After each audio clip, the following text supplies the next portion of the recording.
రాజ్యాన రాజు గోవర్ధన మహారాజు భార్య మొక్క మిలమిల చూసానా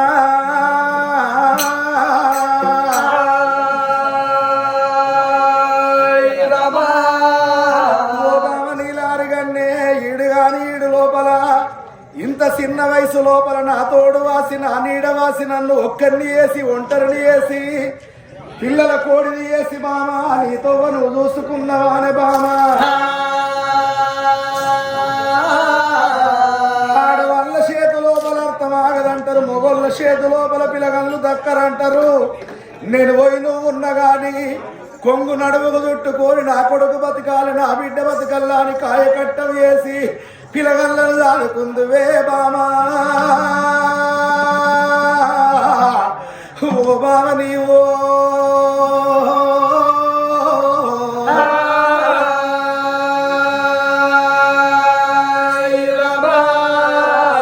లంగకు దొంగకు నూరేళ్ళ ఆయుషాట అయినోళ్ళకి అర్ధాయుష్ అంటారే బామా దేవుడుంటే గుడికి శృంగారం అంటారు బల్లె పంతులుంటే బడి శృంగారంగా ఉంటది ఇంటి లోపల ఇద్దరు ఆలమొగలుంటే ఇల్లు శృంగారం అన్నారు బామా భర్త లేని ఆడదానికి బదనాములు ఎక్కువ అంటారు భార్య లేని మగోనికి బాధలు ఎక్కువ అంటారమ్మా నువ్వు మోసే బరువు నన్ను మొయ్యమాని నీతో నువ్వు చూసుకున్నావా బామా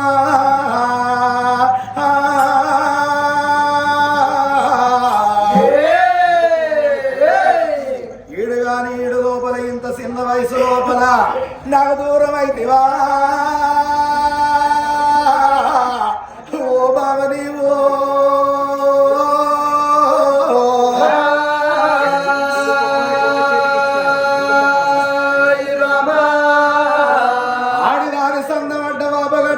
పిల్లగల్ల చాదుకోమని నాకు కుండ చేతికిచ్చి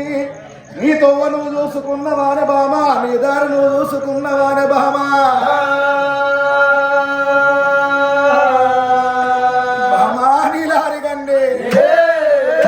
శుద్ధ బంధుల కాడను శుద్ధి పెట్టంగా సర్ది విన్నట్టాయన బామా సంబోరం అనిపించనా బామా సంబోరం అనిపించనా బామరో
నష్టవాణి రాజ్యానరాజు భార్య మీద పడి కలకల కలకల కన్నీరు పెడుతున్నాడు. కన్న తల్లి నీలారిగన్న మరణ వార్త పట్నం మీద ఇది ప్రజలు విలువంగానే కన్న తల్లి నిన్న మంచిగుండే మొన్న మంచిగుండే పిడపిడాత కన్న తల్లి ప్రాణం వేలాడ చూసేద్దాం రమ్మ అని వచ్చేవారు వస్తున్నారు, చూసేవారు చూస్తున్నారు, పోయేవారు పోతున్నారు. అంతమంది లోపల తెలిసిన పెద్దలు ఏమంటున్నారు? రాజా గోవర్ధన మహారాజా ఏడిసిన ప్రయోజనము లేదు, తుడిసిన ప్రయోజనము లేదు, జరిగేది జరగమానది, కానున్న కార్యం కాక తీరబోదు. లలాట మందు బ్రహ్మదేవుడు ఎట్లా రాసిండో గట్లనే జరుగుతుందయ్యా. ఇది రాత తప్పించ విధాత తరము కాదు, వాడు రాసిన రాత వంక పెట్టేటి గనుడు ముట్టలేదు. నా భార్య ప్రాణం పోయిందని కన్నీరు పెడుతున్నావు గాని 10 రోజులు పంట వరకు కొట్టుకొని ఎడిసిరా సచ్చిన నీ భార్య తిరిగి రాదు.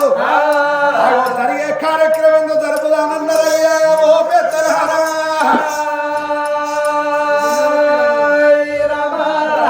బేడగట్టి బేడల్ల కన్న తల్లి నిన్ను ముత్తగా సాము వచ్చింది కాబట్టి నిన్ను ముత్తైదని వేసి పేడల్ల వండబెట్టుకొని 22 రోజుల కొడుకుని ఎత్తుకొని రాజ్యాన రాజు అగిపుండ పట్టించుకొని గోవిందని పేడలు ఎత్తంగా విష్ణు విశ్వర బ్రహ్మముగ్గురు హన్నదమ్ములంట శివ శివ హన్నదమ్ములంట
కన్న తల్లిని వండబెట్టి ఆ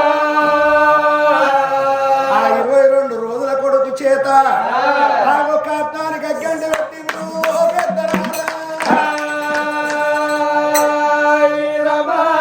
బరబర కాత్నం కాలుతుంటే సచ్చినోళ్ళ పేరు మీద సల్లిళ్ళ తాళం అంటారని గంగవేడికి వచ్చి స్నానాలు చేసి గంటెడు మజ్జిగ అరగించి రాజుగారి ఇంటికి ఏరవచ్చి భార్య చచ్చిపోయిన కాడ దీపం ముట్టించుంటే దీపానికి పూలు పత్రి వేసి సచ్చినా నీ జీవి స్వర్గం ముట్టల్లని దండాలు పెట్టి ఎవరు లోగిళ్ళ వారెళ్ళిపోతున్నారు. రాజునే గోవర్ధన మహారాజు ఇంట్లో కచ్చటల్లకు ఆగో భార్య లేనిల్లు బావులు అన్నట్టున్నది. ఓ పెద్దలహరా,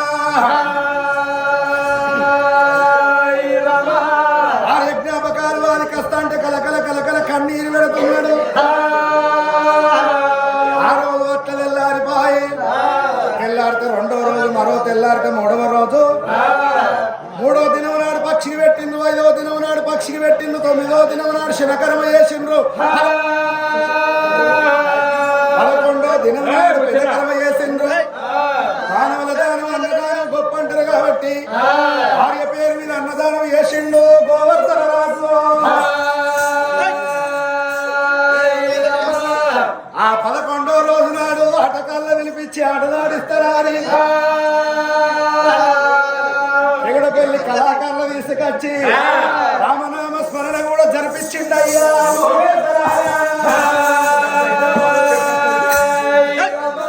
రాజు గోవర్ధన మహారాజు ఏమనుకున్నాడు?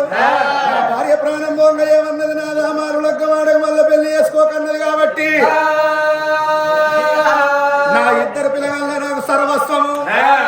పిల్లగాళ్ళను సాధాలి సవరించాలి పెంచాలి పెద్దోళ్ళు అయ్యాలి పేరుకు తీసుకురావాలి అన్నడా రాజు గోవర్ధన మహారాజు ఇద్దరు పిల్లగాళ్ళని ఎత్తుకొని రెండరాజ్యం ఉండరాజ్యం నేనేళ్ళని ఏడుగురు భక్తులు పిలిచిండు ఏడుగురు ప్రధానులు పిలిచిండు రే కొడుకులాలు ఏలుకొని రాజ్యం ఎక్కుంది గుర్రం ఏలుకున్నంత రాజ్యం ఎక్కినంత గుర్రం దున్నుకున్నంత గుర్రం అంటారు అని రాజ్యం దేశం ఏడుగురు ప్రధానులకు అప్ప చెప్పి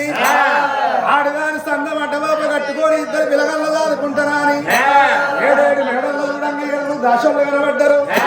దాసోళ్ళు ఆడోళ్ళు ఉన్నారు నేను భార్య లేక నేను ఓనాడు కాకుండా ఓనాడు నా మనసే వాళ్ళ మీద పడుతుందో వాళ్ళ మీద మనసే నా మీద పడుతుందో దాసోళ్ళు కూడా నా ఇంట్లో ఉండద్దా అని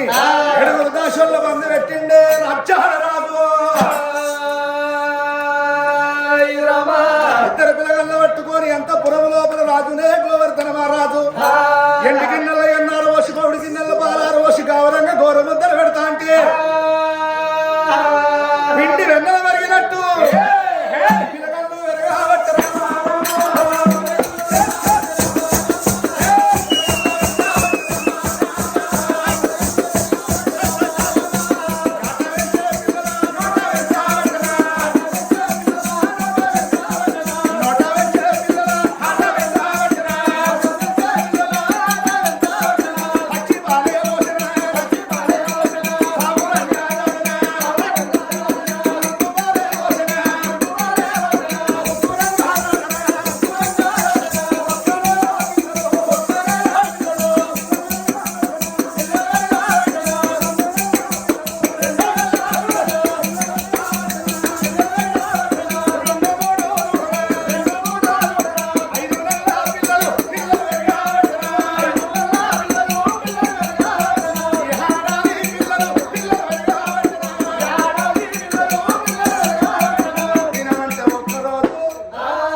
పక్షం అంటే 15 రోజులు మాసం అంటే నెల వత్సరం అంటే సంవత్సరము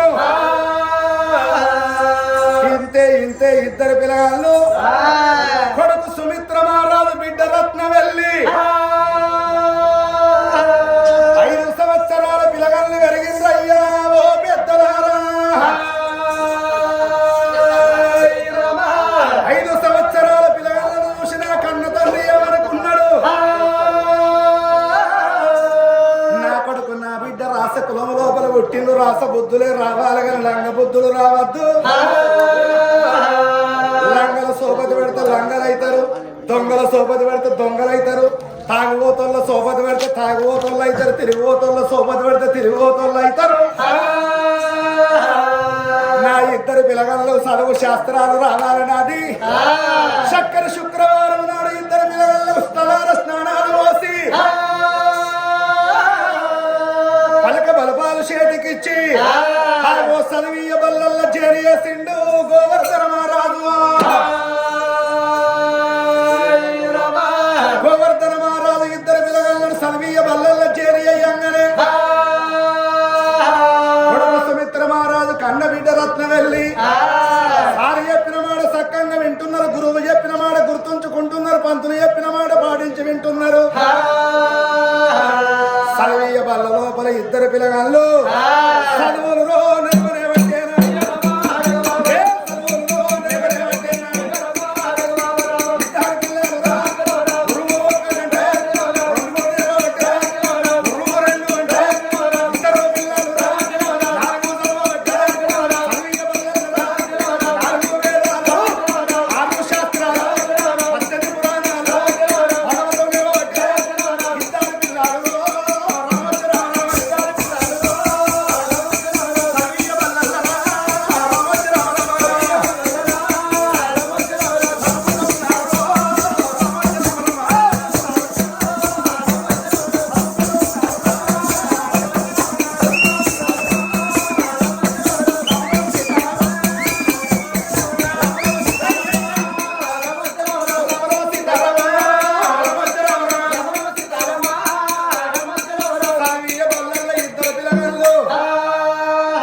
శాస్త్రాలు నేర్చుకుంటున్నారయ్యా ఓ పెద్దలారా ఇద్దరు పిల్లగాళ్ళు బడికి పోతున్నారు ఇంటికి వస్తున్నారు కన్న తండ్రి సంబరపడుతున్నాడు సంతోషపడుతున్నాడు నా కొడుకు సుమిత్ర మహారాజు నా బిడ్డ రట్ల వెళ్ళి బడికి పోతున్నారు ఇంటికి వస్తున్నారు అని సంబరంగా సంతోషంగా ఉండరు గాని అదే ఊరి లోపల రైతు అనేవాడు హలం బట్టి పొలం దున్ని మంట మానడు వస్త ఇంటికి పుట్టడు వస్తాయట పట్టణం మీది రైతులందరూ కమ్మాన కాపులు కలవ ఎర్రదొరుడు కంకడ కంకడ మిరియాల బుక్కిల గడ్డ మీర తురుకలు అర్జన గిరిజన సార సాగలి టెరుగు టెంకరి పడ్డెళ్ళు పట్టువార్లు కాపులు కర్ణాలు వడ్డోళ్ళు కుమ్మరోళ్ళు కమ్మరోళ్ళు మేరోళ్ళు శాలోళ్ళు సాగలోళ్ళు దొరుడు దొరసల్ల నుంచి అర్జన గిరిజన సార సాగలి టెరుగు టెంకరి పడ్డెళ్ళు పట్టువార్లు కాపులు కర్ణాలు వడ్డోళ్ళు కుమ్మరోళ్ళు కమ్మరోళ్ళు మేరోళ్ళు శాలోళ్ళు సాగలోళ్ళ నుంచి రైతులందరూ పొలం పండించినట్టేదుంటే అడవి లోపలున్న వన్య మృగాలంటే కోతులు కొండెంగల సింహ శాబ్దులంబులు వచ్చి అడవి లోపలున్న వన్య మృగాలు వచ్చి పంట చేలను నాశనం చేస్తున్నాయటనయ్యా ఓ పెద్దలారా పట్నం మీద ప్రజలందరూ ఏమనుకున్నారు అయ్యో భగవంత చేతికొచ్చిన పంట నేల పాలు కాబట్టి ఇప్పుడే రాజు గోవర్ధన మహారాజు దగ్గర పోయి చెండగట్టి సెలియాట మార్గం అయ్యేమన్నామని పట్నం మీద ప్రజలందరూ కూడి రాజు దగ్గరికి బయలుదేరి వస్తున్నారు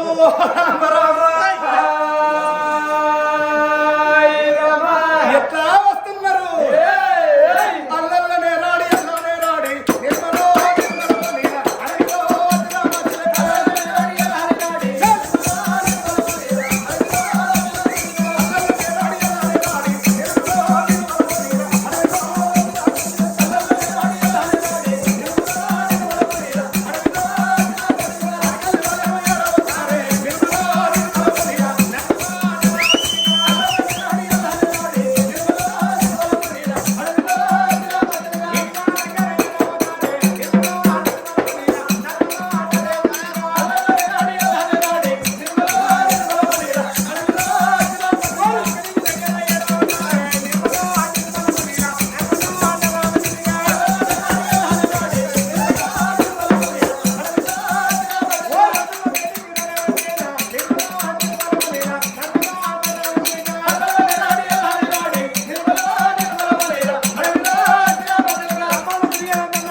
ఈ రాజ్యంలో ఉండదా ఉండలేవు పట్నం మీద ప్రజలందరూ ఏకమై రాజు దగ్గరికి వచ్చి రాజా జెండ కట్టి సరియాట మార్గం ఎందరు ఈ రాజ్యం లోపల ఉండవు గాని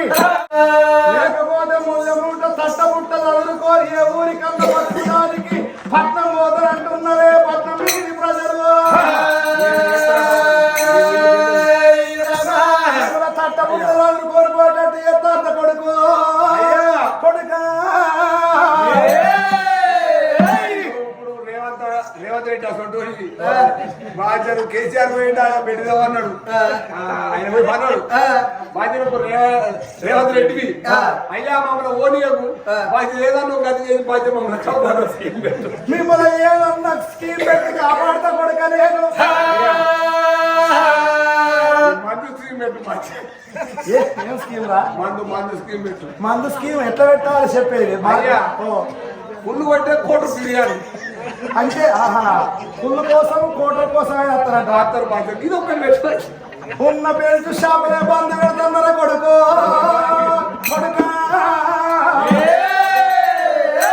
బెల్ట్ షాపులు అయ్యబట్టి తాగుబోతలు ఎక్కువైతున్నారు బరండి షాప్ అయితేనేమో 10 గంటలకే బరండి షాప్ బంద్ అవుతుంది ఇక బరండి ఏదైనా సప్పుడేక మలుచుకొని పంటారు బెల్ట్ షాపులు ఉన్నట్టే అలాంటి కాడ బెల్ట్ షాప్ ఉన్నది వాడు ఎప్పుడు లేపితే అప్పుడే లేస్తాడు ఎప్పుడు పోయి అప్పుడే పోతాడు మందు అవుతారు కాబట్టి బెల్ట్ షాపులే లేకుండా వేస్తా కూడా మీ కొరకు చెండ కట్టి సెలియాట మార్గం వేస్తానా అని రాజ్యాన రాజు గోవర్ధన మహారాజు ఆనాడు దినమందు వేట మార్గం పోతానని ఇద్దరు పిల్లగాళ్లకు కొడుక సుమిత్ర మహారాజ బిడ్డ రత్న వెళ్ళి నేను అడవికి వేట మార్గం పోతాను అడవి లోపల పండ్లు పొలాలు తీసుకొస్తా ఆమె ఉంటుంది కొడుక అని ఇద్దరు పిల్లగాళ్లకు ధైర్యం చెప్పి ఈ ఏడుగురు బట్టల్లో ఎంబడి పెట్టుకొని అమ్మల బాణాలు పట్టుకొని ఇంకా అటువంటి ఈ సెలియాట మార్గం పోతాను అని అడవి కంట వేట మార్గం ఎట్లా పోతున్నాడే గోవర్ధన రాజు ఎట్లా పోతున్నాడు రమ రామ రామ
వేట మార్గం వచ్చి అడవి లోపల వేటాడుకుంటూ పోతున్నాడు గోవర్ధన మహారాజు. వేటాడుకుంటూ అడవి లోపల పోతా అంటే కొట్టేటి ఎండకు పెట్టేటి గాలికి అడవి లోపల లేని దూపలు ఉడుతున్నాయి రాజ్యాల రాజుకు. అడవి లోపల లేని దూపలు పుట్టిన రాజు ఏమన్నాడు, ఒరే కొడుకులాల ఈ ఎర్రటి ఎండల్లో వస్తాంటే లేని దూప పుట్టింది, అన్నం లేకున్న వారం రోజులు బతకచ్చు కానీ నీళ్లు లేని నిమిషం బతకరాదు.